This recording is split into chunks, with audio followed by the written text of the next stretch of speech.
But anyway, we're here, it's happening, and all good. And there's good news, really, really good news. We're pleased to know I'm not doing the net next week. It's Saro's back. VU20BR rather. Let's get it right. So it'll be good to see Saro back, and look forward to that. And maybe a few more might come on. I'm sure I've put everybody off, but anyway. And as far as I can see on the who's on the, let's have a look. That's who's listed. I put Leon on. I've not heard him, but I'm assuming he's going to be there. So I'm going to hand it round to Leon first. Then obviously it's Mike. I think he's got lots of things he's been testing with Simon. So I look forward to that. And Ed, we never know what's going to come with Ed. I look forward to the start of that. Usually makes me laugh anyway. I'm going to show a short video. It is a short video this time, which let's go back to me on the camera. I nearly clicked on the wrong thing.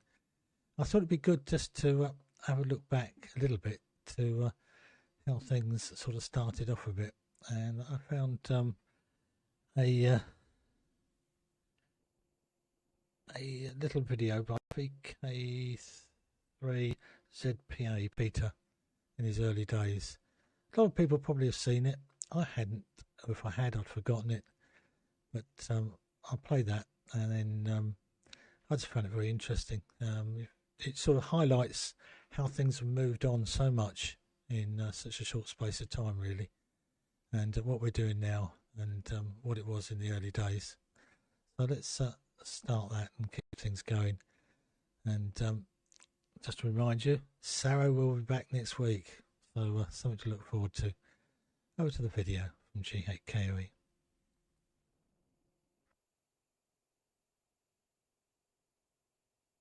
I'm Peter, and this is my story of my involvement in amateur television during the 1970s, before colour.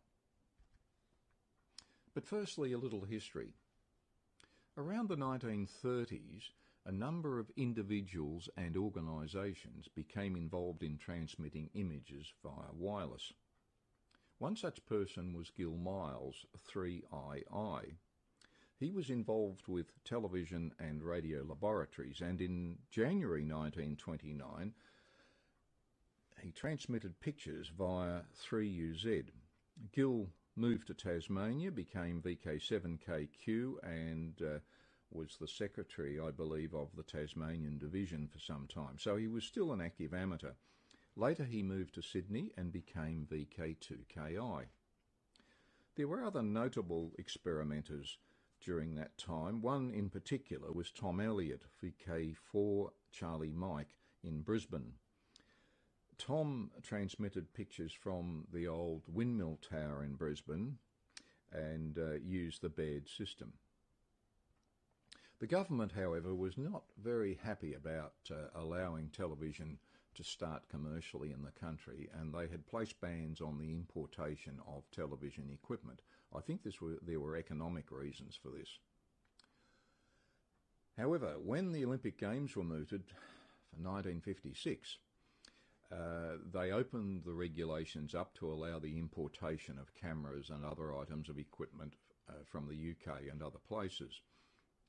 Now, Len Moncur, VK3LN, the father of Rex, and Jeff Hughes, VK3AUX, discovered this loophole and managed to obtain 2 camera tubes from the United States during that short window which was open to allow the importation of camera equipment.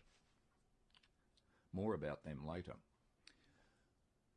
Eric Cornelius, VK6EC, published a number of significant articles about television in Amateur Radio magazine over a number of months, starting I think in the mid-50s or the early 50s. And then we move into the time when my story really commences, and that's in the early 1970s. Television equipment became much easier to obtain, and it was relatively easy to get operational. Oh, and somewhere in the middle there was a resurgence in interest in the Baird system when pictures were transmitted between VK3 and VK5. So this is the story of my journey, and it unfortunately includes many fairly poor pictures because we took photographs off the screen of the first events, and there were very rarely were there photographs of the high quality or higher quality images. However, this is the story from my records. During the 70s, some television camera heads became available. They were imported by the government for a particular project, but this project was cancelled and the heads sat around for a long time. They were in fact German Fernseh camera heads, and they were nothing more than a camera head about the size of a paint tin. As you can see, it's almost cylindrical in shape. It included a set of scanning coils for a 3/4 inch Vidicon and 2 valve preamplifiers, and that was it. You had to fit your own lenses, you had to make your own camera control unit and sync pulse generators.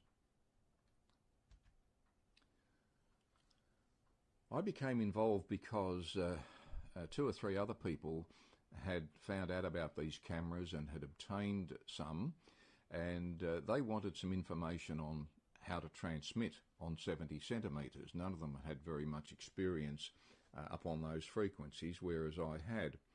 And so I was approached, the deal being that they would help me out with a camera head if I could show them how to build a transmitter or what to do to get a signal on the air. And on the right-hand side of the screen you can see my shack during the early 1970s. The shack was basically a 6 metre AM, 2 metre AM, a bit of 2 metres FM and 70 centimetre AM station. Antennas were 13 element Yagis at about 30 feet, 10 metres or thereabouts. And most of the equipment was homemade, as you can see in that photograph there.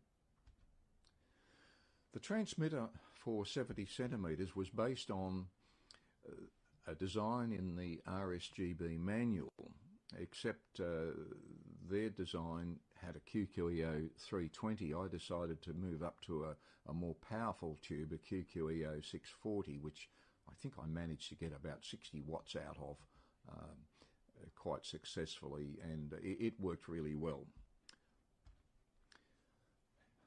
Not long after I first built the unit, I had it running for a while, soaking on transmit, and all of a sudden I could smell some smoke. The design called for dielectric tuning on the end of the plate lines. You can see the end of the QO-640 and the plate lines and the dielectric tuning. Well, what had happened there was I had picked the wrong dielectric, hadn't I? And it wanted to cook like a pie in a microwave oven and got to the stage where the pie caught on fire. So anyway, we corrected that, used some better quality dielectric. Also, the other thing for the amateur television side of things was to include a modulator, and you can see the red cross there over the grid resistance. That was the point where the modulator was installed. You had to have permits to transmit on amateur television, and this is an excerpt from AR, Amateur Radio Magazine, in January 1958. So you can see back then there were quite a few people becoming interested in television. How many were, I do not know. I know there was activity in New South Wales, and I know that there was a little bit of experimental activity in Victoria. But as I said, it was necessary to have a permit to transmit television. You had to have the stroke T if you were going to go on the air. So we went through all the necessaries to obtain a new license. I was first licensed in 1962, and you can see that this license here on the right hand side was issued to allow for the transmission of television. And here we are with our very first signal on the air, taken in Sunbury, a few kilometres away from my place. Not very good, but it was on the air, and there was great excitement indeed. I turned the camera around from my caption card onto myself, and yeah, a bit of a wavy looking picture there, but I sort of looked a bit like that in those days. As I mentioned, one had to build the camera control unit and sync pulse generator and obtain a 3/4 inch Vidicon. We managed to get a second-hand Vidicon without too much trouble. Had to mount a lens on the front of the camera head and make the camera control unit and sync pulse generator. That's roughly the block diagram of it. On the right hand side is the camera and the necessary connections for the deflection yokes and the video out on the blanking, and the rest of it is really a block diagram showing how the sync pulses were generated and amplified, etc. Later I built a transmitter just dedicated for television, and that's the complete transmitter there with a intercarrier sound generator. The transmitter this time used the QO-320 and a Varactor multiplier, which you can just see the box on the left-hand end of the aluminium final cavity at the back of the transmitter. And here's the circuit for the modulator, which I used on both transmitters. Fairly straightforward, just a couple of transistors. It seemed to work okay.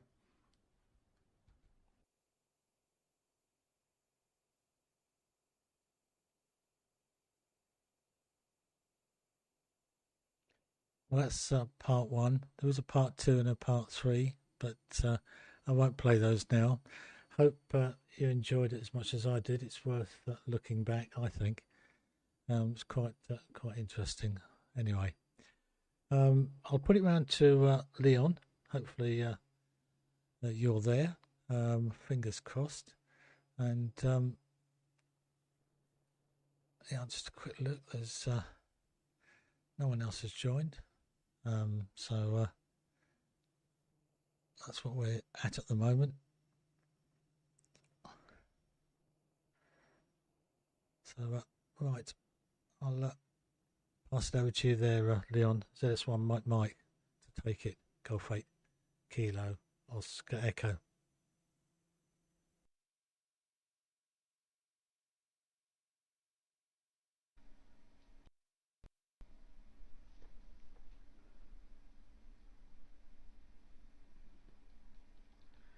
Oh, thanks, Martin. Do I have audio? Oh, okay. Yes, I've got audio. Yes, that was very, very, very, very interesting. Yes, so yeah, it reminds me of when I started to play with ATV. Very low power, just to get a few blocks, street blocks from here. But at least I started with solid state. That was in about 1980. So yeah, cameras and things were far more plentiful than they were in those days. But it's fantastic. It's absolutely fantastic with what basic equipment one could get a picture on the air. We also had to get special permission to transmit television, and I don't know whether it's ever been lifted. Maybe we're all operating illegal, I don't know. But I'm sure Gary would have said so. So yes, oh, by the way, good morning, good afternoon and good evening to everybody on the net. What have I been doing? I had a 2-meter low noise amplifier here from a friend up north. He couriered it to me, it's more than a month ago, I think. He replaced the gas fit, but he said it doesn't work. It just increases the noise. So anyway, when I put it on the spectrum analyzer, I could just see hairs. So the thing was self-oscillating. Unfortunately, through all his attempts of replacing the gas fits, because I sent him a whole lot of gas fits some time ago, he damaged the tracks, the input and the output track, the gate and the drain tracks.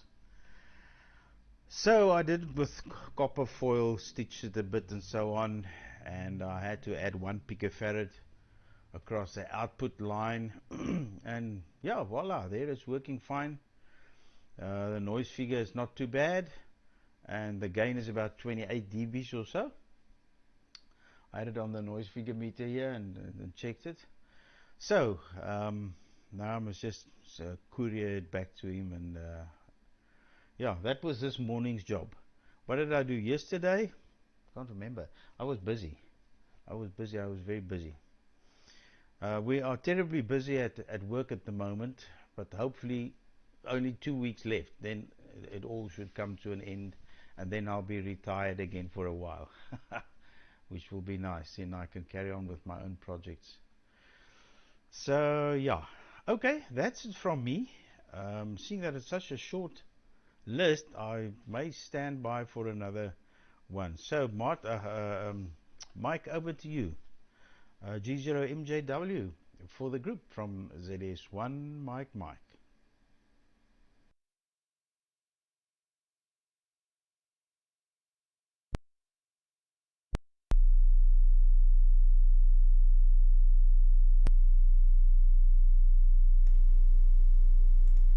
Right, hopefully it's working.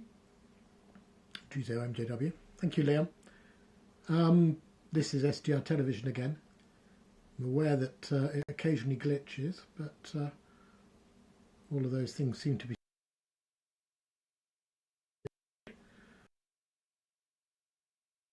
just sent an update. This is the one. So yeah, I can see it still freezing occasionally. I'm just going to try something actually. I don't know if this will work. I'm going to try stop receiving it. Maybe I shouldn't try and do that live. It probably will crash if I do that.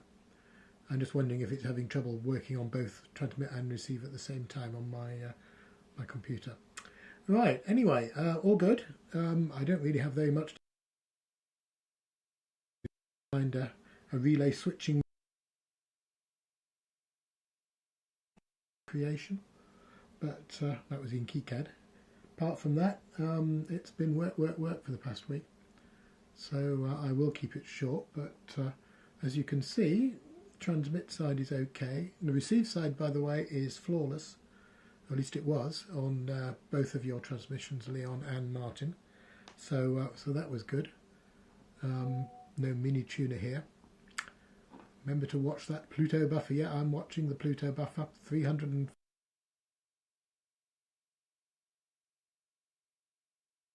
here is a video. But that will certainly start to cause some issues because of the feedback. That's just showing how well it's receiving at the moment, which is not that bad actually. It's not doing too much LDPC, but enough, and the buffer is staying relatively good. So yeah, okay. Right, around to you. Let me find a test, and G0MJW.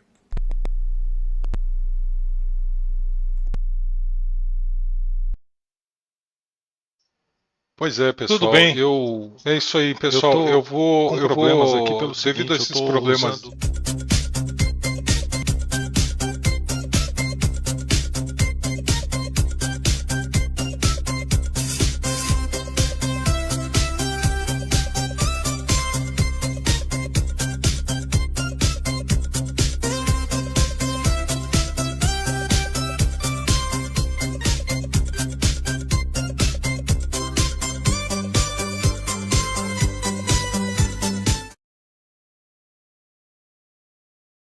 Okay, guys. Good morning, good afternoon, good evening, everyone. This is Papa Yankee 2 Radio November. Hello, Martin. Thanks for handling the ATV net coordination again. Very, very professional. Thanks. And by the way, thank you for the video. Very interesting from Australia. Yep, seems the guys there has long history of the ATV experiment. Very interesting. This is actually null down here, and I wouldn't say only in Brazil, but I believe Latin America as well. Not much activity. There were some ATV activity on the, I think on the end of 80s, beginning of the 90s on UHF 432. The São Paulo Amateur Radio Club used to transmit analog television, but with very limited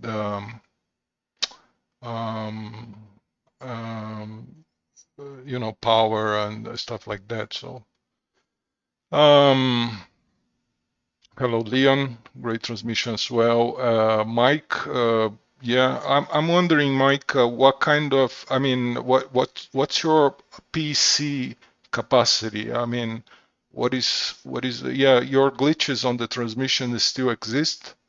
Very, very short glitches, but still there. Not sure if it's related with your PC capacity or not. Maybe not, but I'm just curious. What is the what do you have in kind of what type of processor memory you're running there? And in the reception, how's the reception behavior? I mean, it's reception going well. I mean, do you have glitches on the reception as well, or the reception is smooth? Just curious. Okay, yeah, sure. Very few people on the net today. I started the YouTube streaming a little late.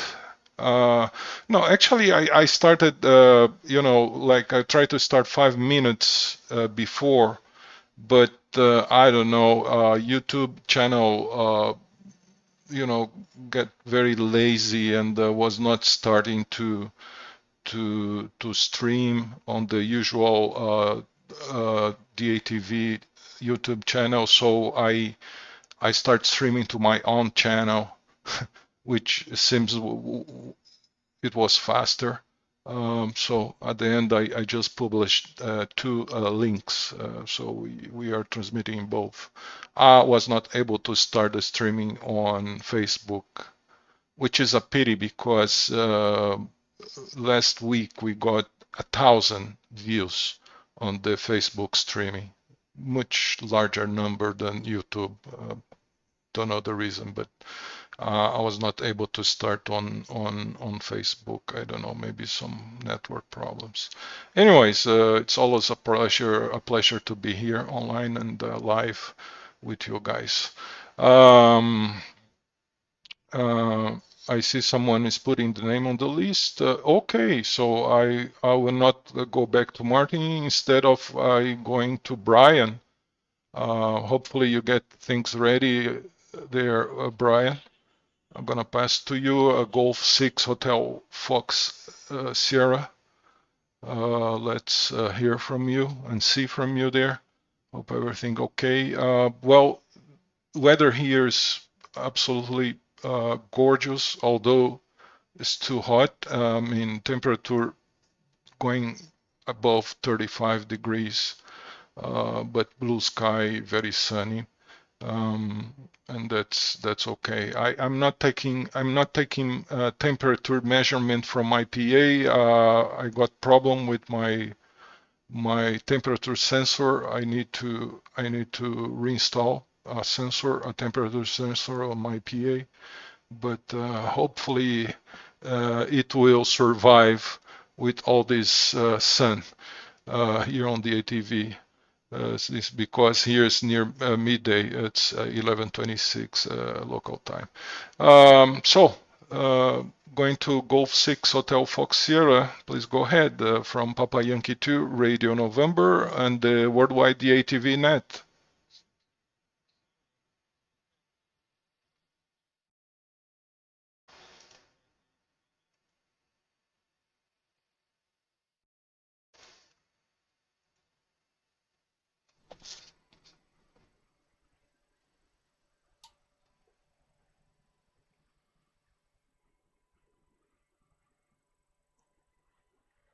Right, good morning, evening, afternoon. Just thought I'd show me ugly face, drop in. This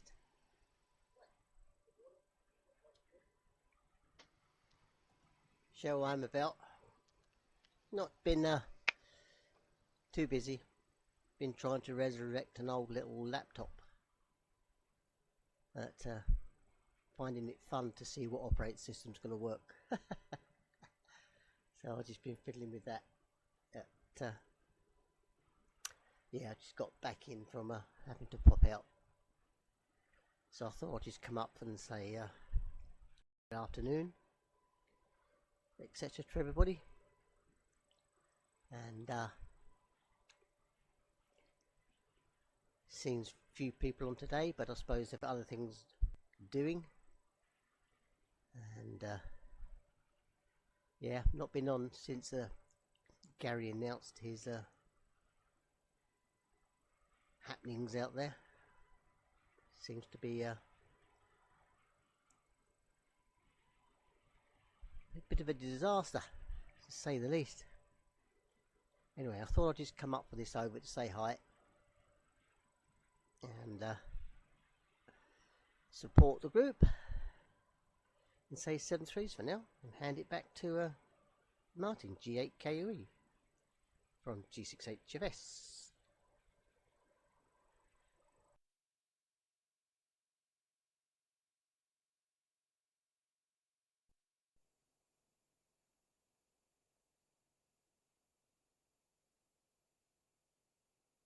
Yeah, G6HFS, G8KOE.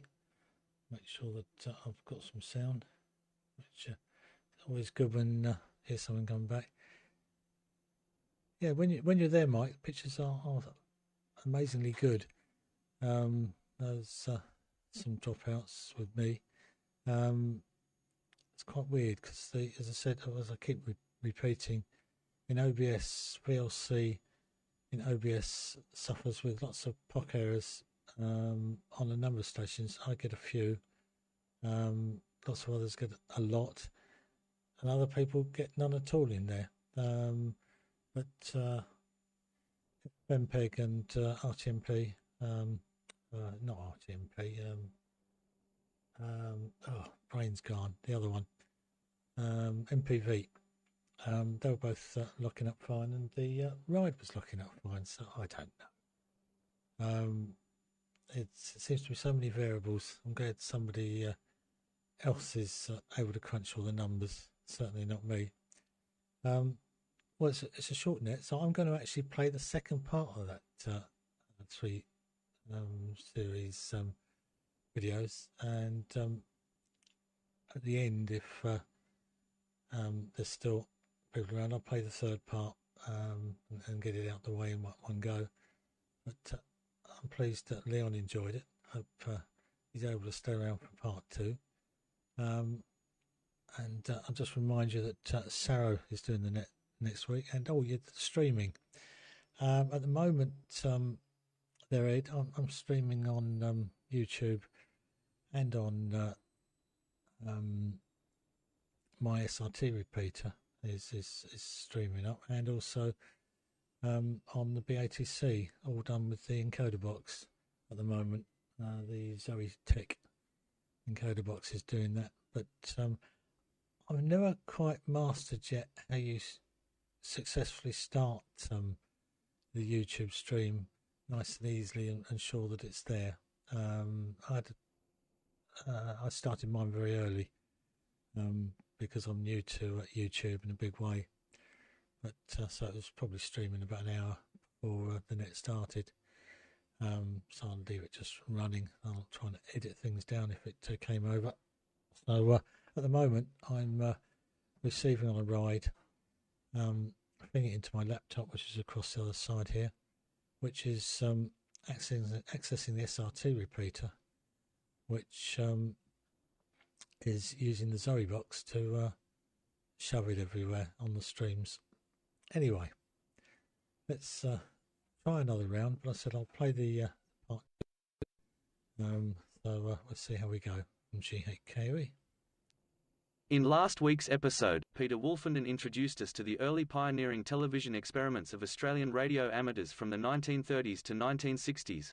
Peter described how he accidentally entered the world of amateur television in the early 1970s, noting this was in the days when affordable domestic video camera and videotape recorders did not exist. In this week's episode, Peter explains the types and purpose of amateur television test patterns, the influence of overseas clubs such as the British Amateur Television Club, the impact of how to build articles for converters to receive signals in the ham band, and amateur television DX between VK3 and VK7.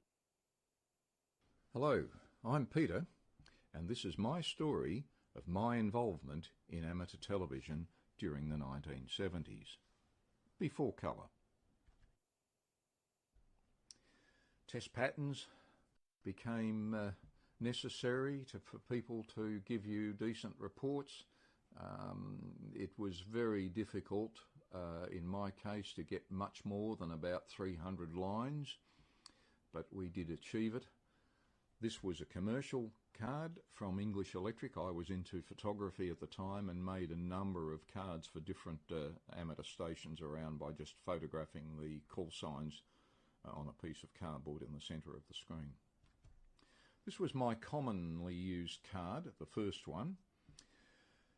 You can see there are a couple of different sizes, or about 4 different sizes of printing there, and I mentioned that there was a group of us, and this was the group, another amateur in Sunbury, and a station in Essendon and Box Hill.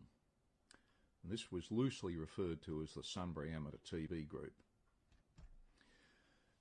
On the right-hand side of the picture, you can see Mark II version of the test card, and I think I've got 250 lines and 150 lines marked there on the sides of the main caption, and again, even a greater range of print sizes. So what was happening was that we were getting a number of people coming on the air, and in their excitement in handing out a report, they would say, "Oh, I'm receiving a fantastic picture from you," and then you would say, "Well, can you read the line across the bottom of the screen?"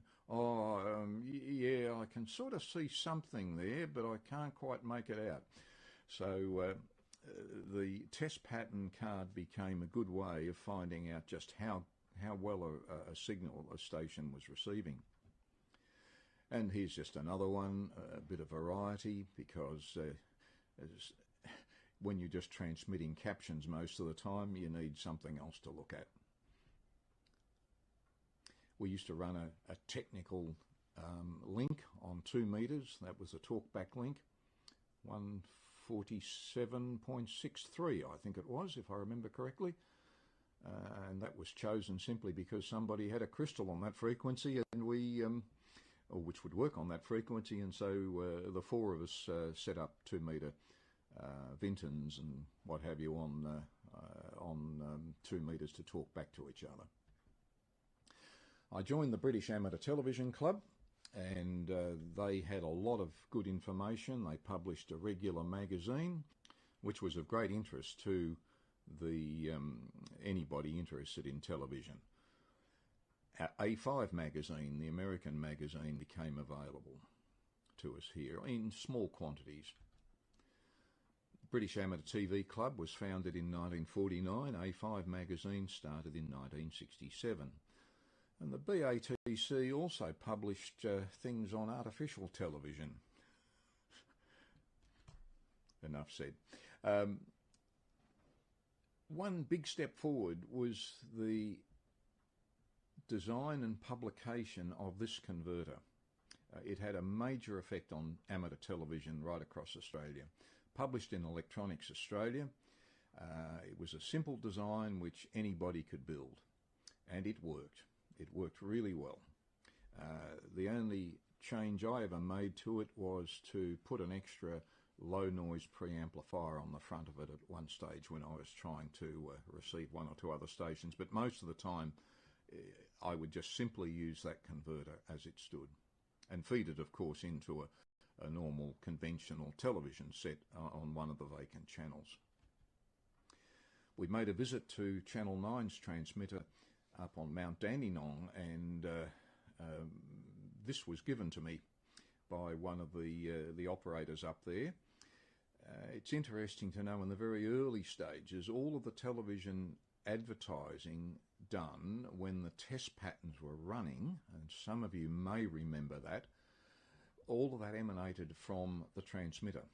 The clock, the lot was all up there. Of course there was a link down to the studios, but I would imagine that the studios would have been flat out during the day organising material for the evening transmissions, or the afternoon and evening transmissions. Don't forget, pretty much everything was live then except for film, no videotape. And the British Amateur TV Club also brought out a test pattern which was very good and used by a lot of us. This was perhaps one of the better things that they did, was a BATC television reporting chart. The only problem was with this that you had to have the chart at the receiving end. So again, there was a degree of confusion as to whether something was acceptable or fairly good or passable. Anyway, it did help. VK3YGB was a friend of mine within the amateur TV group in Sunbury. He in fact was located in Essendon, down in a hole in the ground. We did not have a direct path, but we managed to get pictures through. Here's an interesting image from VK3YAZ. You can see a wavy line there on the picture below. That's the Yarra River around Warrandyte. He was up on an aircraft transmitting pictures. Unfortunately, here at Sunbury, the images weren't terribly strong.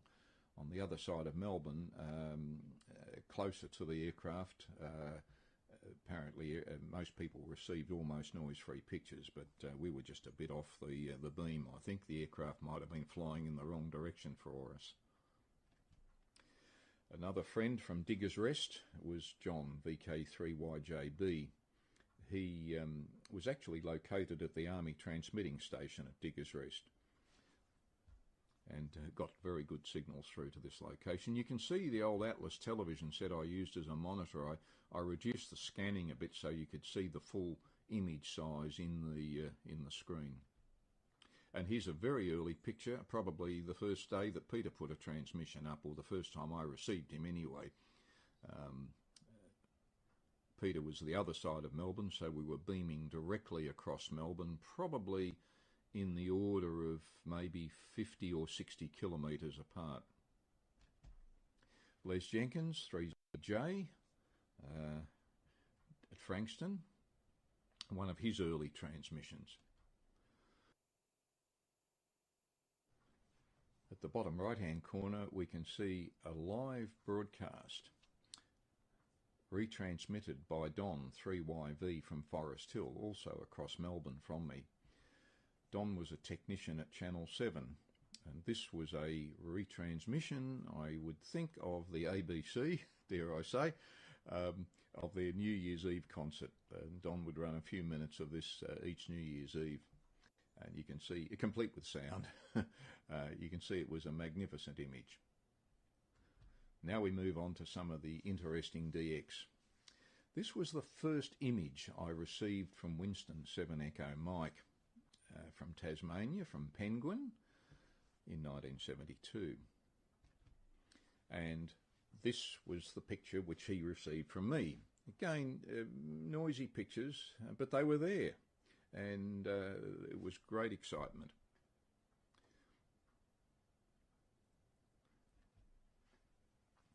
In December 1973, we replicated the two-way exchange from December 72. But again, pictures fairly average.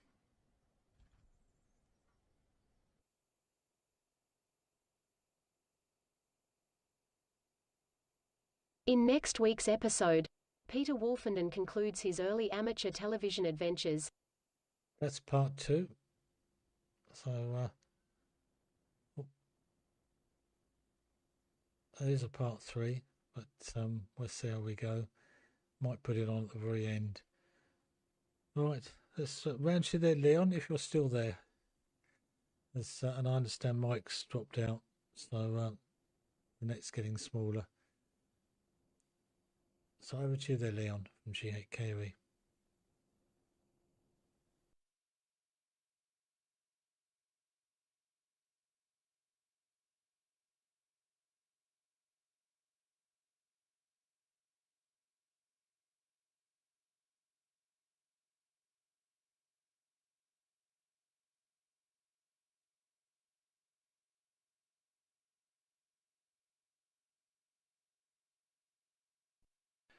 Well, it looks like Leon's gone as well. I didn't realise he was going, but I should have paid attention. So, it's over to you there, Ed. Let's hope that you're there from G8KOE.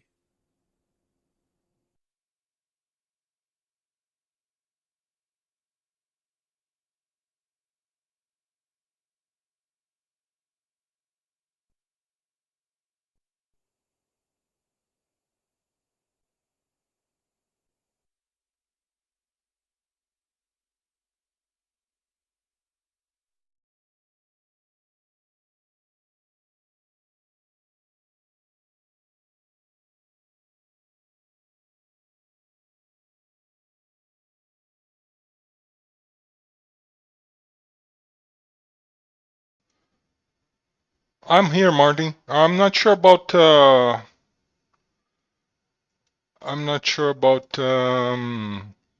Mike. Maybe Mike's still around, but thanks for the second part of the movie. Very interesting. I think Leon gone, and yep, very interesting. Regarding the streaming, yeah, you know, it's you know, only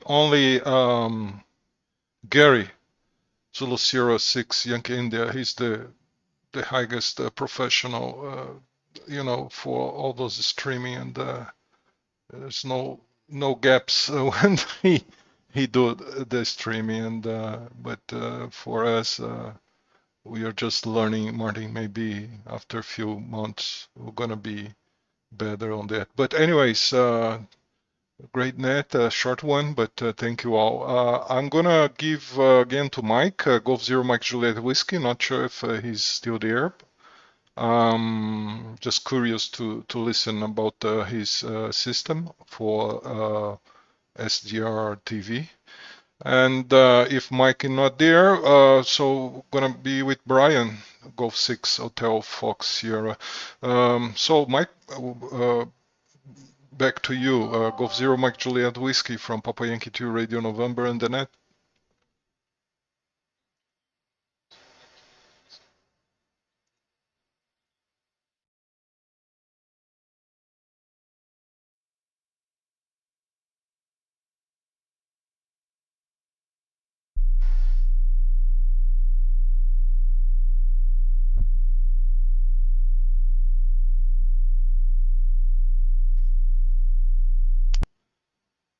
Yeah, okay.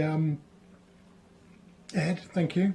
I can come back quickly, but only briefly. I'm not using the SGR TV anymore. I'm using my old system, so things will be different, as you can probably tell. Hopefully there won't be any breakups, but you never know with it. Just looking now at SGR TV, and it's not running. I'm wondering why it's not running. But this is somewhere here. I can go to the desktop, and you can see it. But what I can't persuade it to do is actually receive at the moment. And I'm wondering why. I guess I just need to select the receiver again. Yeah, no, not happy at all. I wonder what's happened there. Maybe I need to reboot that Pluto. It's probably got a bit confused. Okay. Yeah, interesting net, but yeah, quite short as well. So glitch. Yeah, but this isn't the. This is not the same system at all. But I did try and start STR console, so that might have glitched the existing one. Sorry, STR TV might have caused a glitch there. Of course, there's possible something wrong with my PA or my another part of the transmitter. Who knows? But hopefully it's not that, and it's fixable by a little bit of editing. We'll see. Right, anyway, I'm not going to come back again. I think it's Brian next, isn't it? G0MJW.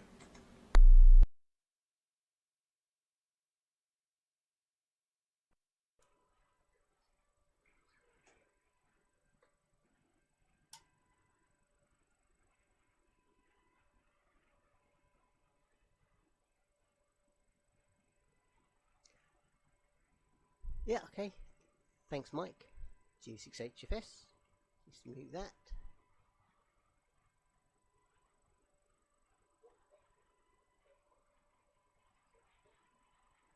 Right, there we go. I suppose the only something new I've been doing is I've been playing with the ride, so I get a permanent display on the right hand side of your MER and margin and power if you want it. Thought I'd play with that to save me keep having the info button on. The only other thing I did decide to do, I've had my ports down a little while, and of course I decided to play with the Langstone a few weeks back and found one needs a mouse wheel. So I thought I would go to the optical project. I've got the optical encoder come in and other bits and pieces that are required for it. I decided to go the little PCB board, or the PC, can't remember what it is, one of those little PC boards, because that way you can have left and right buttons as well as tuning. So I should be filling with that in those parts. They should be in this next current week, so that'll give me something to do while this grotty weather's still here. It's only 4 over here in this part of the UK.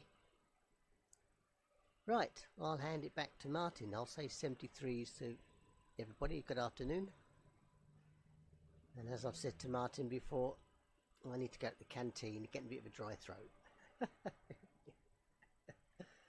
So I'll say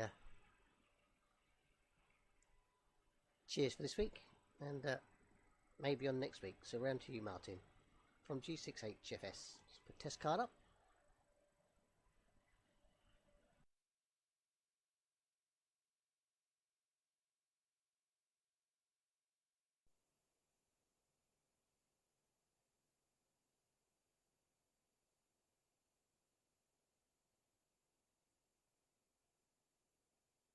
Yeah, thanks there, Brian. Yeah, I didn't have to go to the canteen. It appears some of my cup of tea brought to me. Yeah, I thought Mike had on the chat said he wasn't coming back, which is why I didn't hand it to him. But thanks for popping up again there, Mike. And yeah, there's show glitches, but I must admit, VLC liked you a lot in OpenTuner. I didn't show any errors at all, so I don't know. It's all a mystery. As it's been a short net, I will put I think everybody else has probably disappeared. But before signing the net, I'll put part 3 on for those that are still around and might want to watch it. And then I'll sign the net at the end of it. But thank everybody that did pop up. And I should think it'll be busy next week, as I said, because Sarah's on and I'm not doing it. Right, let's put part 3 on. Won't keep. I found part 3 quite interesting, particularly to do with the aircraft. Anyway, over we go. In the last 2 episodes, Peter described how he accidentally entered the world of amateur television in the early 1970s, noting this was in the days when affordable domestic video camera and videotape recorders did not exist. In this week's episode, Peter explains his participation in CQ-TV award contacts, including rare 16mm footage of the DX contacts, color 16mm film of a local radio amateur's microwave and television equipment, and describes a tour of GTV9 transmitter site. Peter also outlines some of the lectures and location demonstrations the local ATV operators gave in the mid-1970s. Hello, I'm Peter, and this is my story of my involvement in amateur television during the 1970s, before colour. During 1977, I took some motion picture film from the screen of the television monitor in Sunbury of Winston.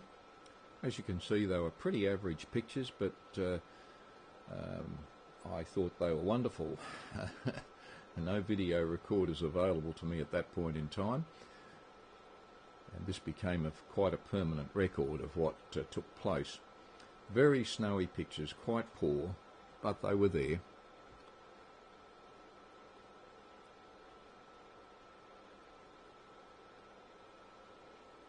A block diagram which Winston used for a demonstration in Tasmania at some stage earlier. And you can see some caption cards of various stations he had received. There's one of Greg's.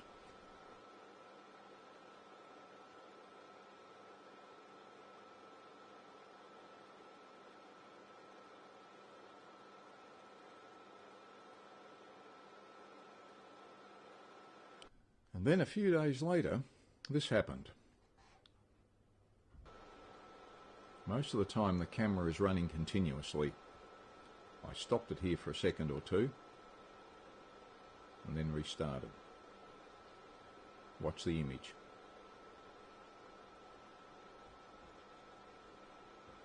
Not quite noise-free, but not far from it.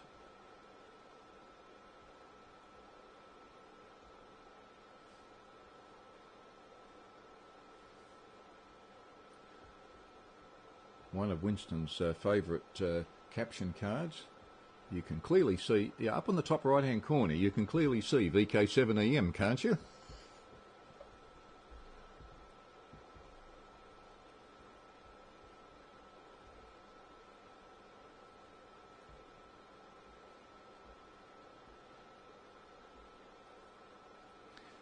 We wanted to record the time and date of this transmission. Discovered the clock was out by 10 minutes or so. And Winston went in there and adjusted it, as you could see. And right at the end of this film, you will see a piece of paper with the date on it.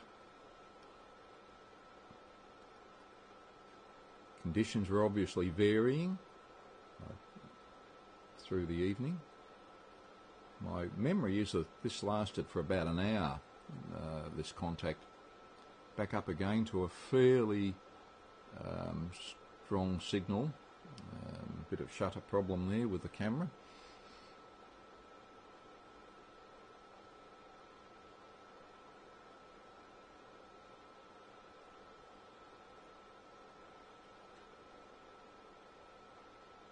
And there's the date.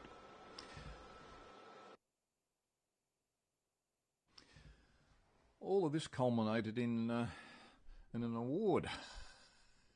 Winston applied for the new CQ-TV award, which was available from the British Amateur TV Club, and it was quite interesting that one contact on my part gave me a bronze award.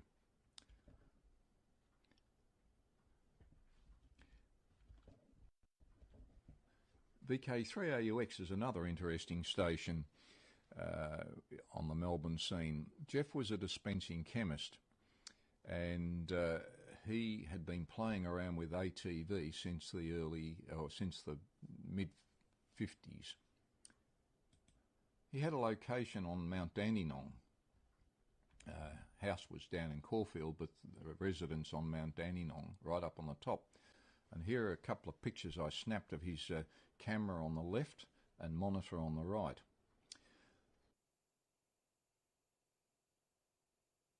This is the view out of the window. Unfortunately, today the camera was really playing up. That's some 10 gigahertz equipment he was playing around with.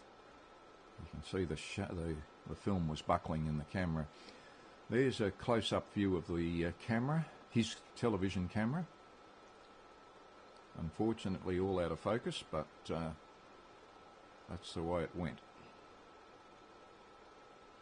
And there he is adjusting the camera control unit.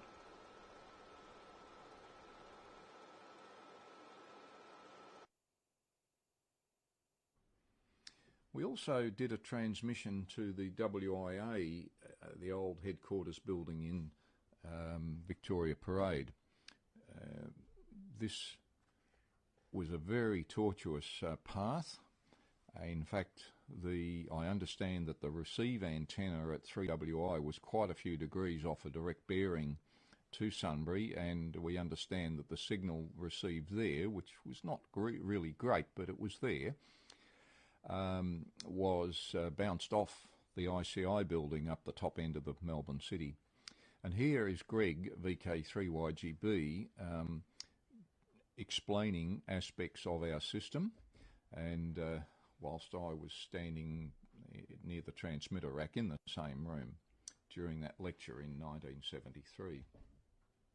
Some of the diagrams used for the presentation, block diagrams, there were quite a few other bits and pieces shown, but this is just the bare bones.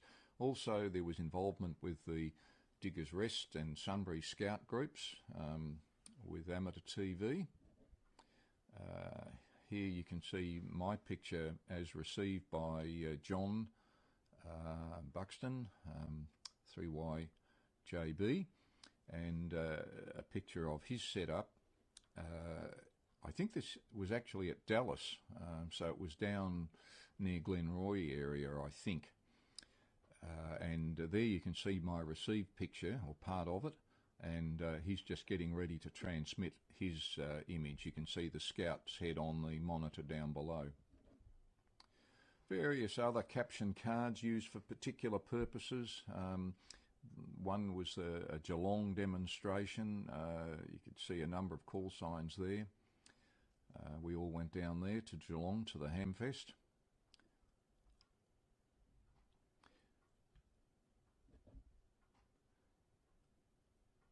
And I can't give you the exact date, but these were the stations that were active, noticeably active on air at that particular time. I think we're talking possibly mid-1970s, I think. Yeah, it'd be mid-1970s. And we also did a bit of work on 1200 megs with Les 3ZBJ from Sunbury to Frankston.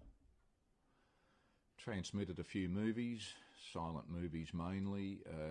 One was to Bob, VK3ZB, who was very much tied up with amateur satellites. He was down in Strathmore, got quite a good signal strength from me. And on the right hand side you can see Peter's more recent, or well in those days, more recent caption card. The image up on the top left-hand corner is a frame from that Bob snapped from his television set of part of the film that I was showing at the time. And here you can see on the top right-hand corner some of the setup here, including an old 35mm motion picture projector. Obviously, I had an interest in movies and such things at the time. You can see the camera on its stand looking down towards the floodlit caption card, and for some reason the TV set's sitting on a stand there, and up on the bench you can just see the edge of the camera control unit. The transmitters are behind us. So that was 1971. That was fairly early on. Down the bottom left-hand corner is an interesting story. When we visited Channel 9's transmitter at Mount Dandenong, we were sort of taken right around the whole place, and I noticed behind one of the racks of equipment was this box with fly wire all over it, bronze fly wire, and I asked the question, well, what's all that about? Because it didn't seem to be connected to anything. And one of the guys got all excited and said, he said, that's what we use to transmit the cricket between Adelaide and Melbourne on. I thought, yes, I remember this. They circled, I think it was somewhere around the border of South Australia and Victoria. They had a DC-3 going around in circles. And this chappie told me that he was an amateur, actually. He said, we pinched a few ideas out of the ARRL handbook and built up this transmitter.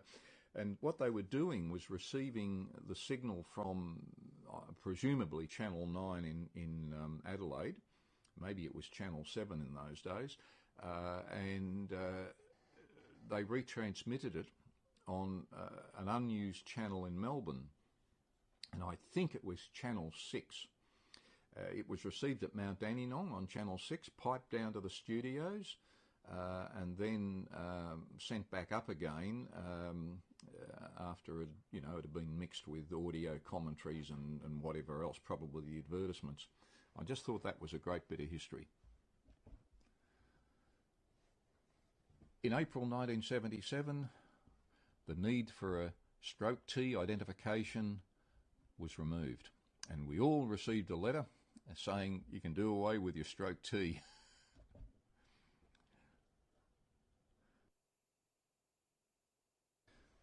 This brings us to the end of my story of amateur television during the 1970s. My journey. There are probably a few more stories which could be told, and some which are best left untold. It was an interesting time.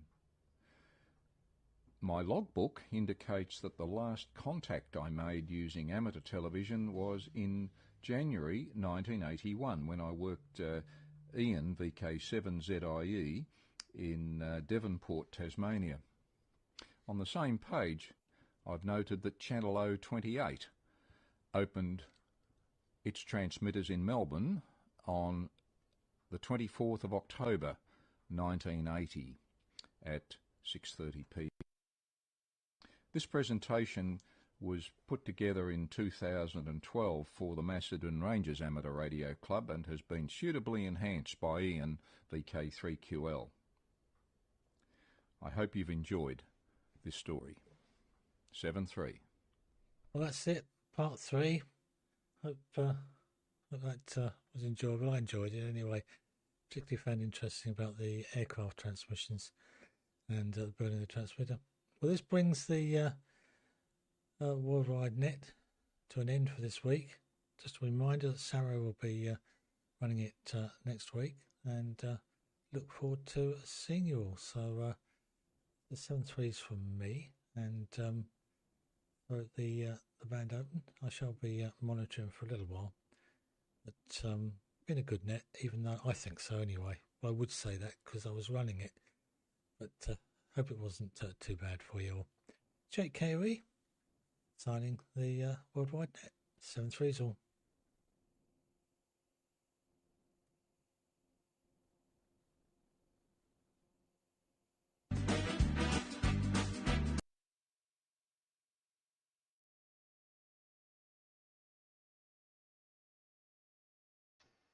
Thank you, Martin. That was great. That was great, Ned. Thank you very much. I just wish to say hello and 73 to the YouTuber viewers, not YouTuber, but the YouTube viewers. Regina, Delta Golf 5 Fox Mike, Peter, Delta Kilo 3 Zulu Fox, and obviously Gary, Delta Zulu 06 Yankee India. 73 to all, and hope to see you all next Sunday on the worldwide DATV 73. Thank you.